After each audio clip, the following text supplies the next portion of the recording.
Menurut gua ini modal yang sangat baik untuk Inter, punya skuad yang lumayan komplit lah ini untuk menyambut pramusim. Dan sekarang kalau menurut Corriere dello Sport kita modal untuk pramusimnya 8,5. Cerewetan ceking kita nyerewetin apa aja.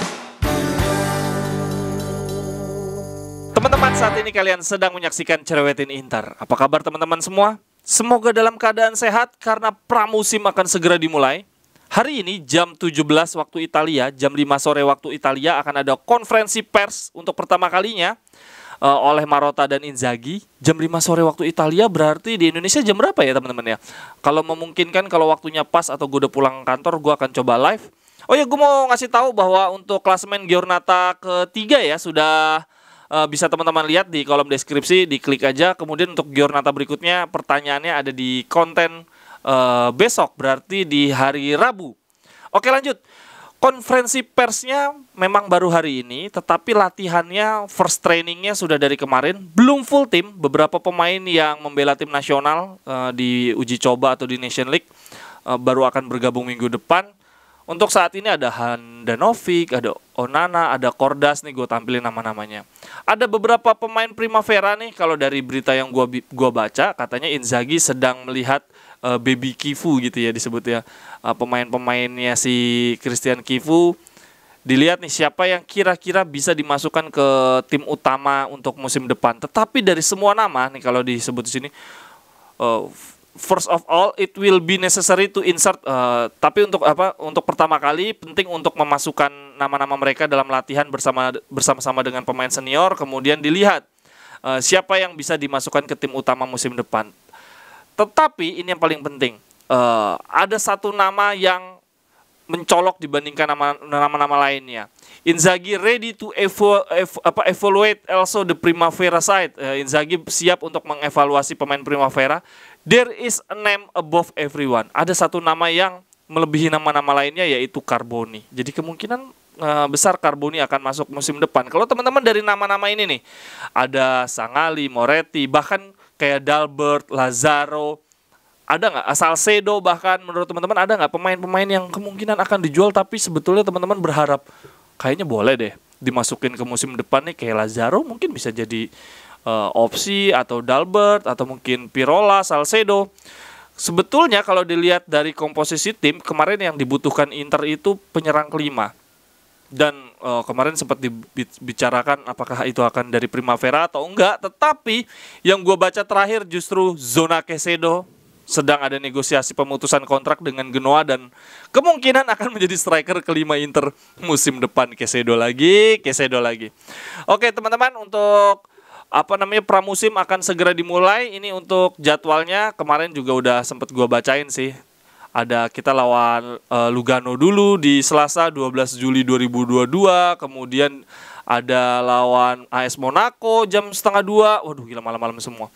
Setelah itu ada FC Lyon. Nah kemarin tuh baru gue bacain 3 itu tuh. Ternyata di 31 Juli kita ada lawan Lyon. Kemudian di 7 Agustus kita ada lawan Villarreal. Berarti total akan ada 5 pertandingan pramusim. Wah sangat menarik nih. Tapi nggak ada lawan besar ya. Tim besarnya cuma Lyon sama Villarreal. Tapi nggak apa-apa lah. Paling nggak gue berharap kita bisa seutuhnya latihan tim utama. Menurut gue ini modal yang sangat baik untuk Inter, punya skuad yang lumayan komplit lah ini untuk menyambut pramusim. Kalau diinget-inget musim lalu penyerang kita Sensi dan Satriano. Dzeko baru bergabung di akhir-akhir. Dan nyatanya Sensi Satriano sama sekali bukan bagian dari Inter kan.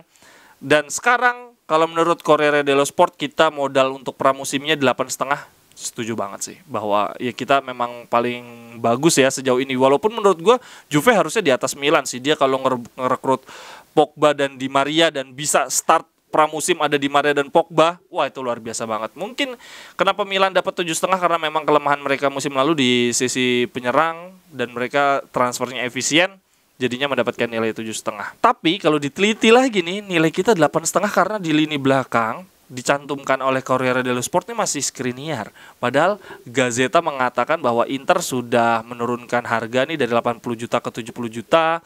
Kemudian si Skriniar juga udah mulai kontak-kontakan sama Hakimi. Ini kalau sampai Skriniar pergi, gua rasa nilainya nggak 8,5. Apalagi kalau yang datang bukan Bremer, karena dari media di Jerman Inter justru dikaitkan dengan back Borussia Dortmund ya, namanya Akanji. Gue nggak begitu kenal nih, gue lihat di di transfer market. Akanji ini tingginya cuma 188. Usianya sih masih 26 tahun. Tapi yang menarik adalah catatan golnya dia di Bundesliga ini 117 pertandingan dan 4 gol. Ya lumayan banyak lah ya untuk ukuran back. Mungkin memang Inter dikaitkan oleh penyerang back-back yang punya torehan gol tinggi atau asisnya tinggi gitu ya. Tapi enggak lah, kalau sampai Inter gagal ngerebut Bremer dan kehilangan Skriniar, menurut gue nilainya Inter bahkan bisa mencapai ke 5 menurut gue. Gazeta juga menambahkan bahwa kepergian Skriniar itu tidak akan cukup untuk menambal kebutuhan dana Inter. Inter butuh profit 60 juta. Sementara kalau Skriniar deal di angka 70 juta atau 80 juta, itu uangnya masih harus kepake untuk beli Bremer 30 juta. Artinya kalau menurut Gazeta, ini masih akan ada kemungkinan besar penting untuk menjual salah satu antara Dumfries dan De Vrij. Ya sudahlah, cerita lama. Itu lagi yang dijual. Terakhir teman-teman, ada berita kurang asik nih dari Corriere dello Sport. Dikatakan bahwa direksi Inter kembali nggak senang, unhappy dengan ulah Hakan Çalhanoğlu. Dia kembali bikin ulah setelah sebelumnya ada cuplikan sesi interview dia dengan media Turki. Dibilangnya dia mengkritik Simone Inzaghi, tapi itu udah diklarifikasi. Nah yang sekarang Hakan posting video, dia loncat dari yah gitu ya ke laut.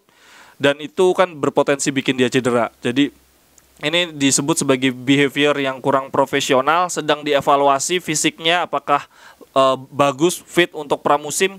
Nih kalau kayak gini ceritanya ada kemungkinan Hakan Çalhanoğlu dijual nih. Semoga enggak sih, kalian menurut gua Hakan salah satu penampil terbaik musim lalu dan semoga dia bisa mengurangi kontroversi lah. Ini terlalu banyak kontroversi menjelang musim dimulai. Teman-teman silahkan komentarnya. Menurut teman-teman siapa pemain yang kemungkinan besar dijual, dilepas, tapi teman-teman kayak berharap nih, kayaknya dia bagus dari dikasih kesempatan, mungkin kayak Lazaro, kayak Dalbert atau Primavera. Apakah setuju Carboni? Karena kalau dari berita sih memang di atas semua nama pemain Primavera, Carboni yang paling layak untuk naik tingkat ke tim utama. Sampai ketemu di cerewetan berikutnya. Bye bye, thank you. Cerewetan ceking kita nyerewetin apa aja.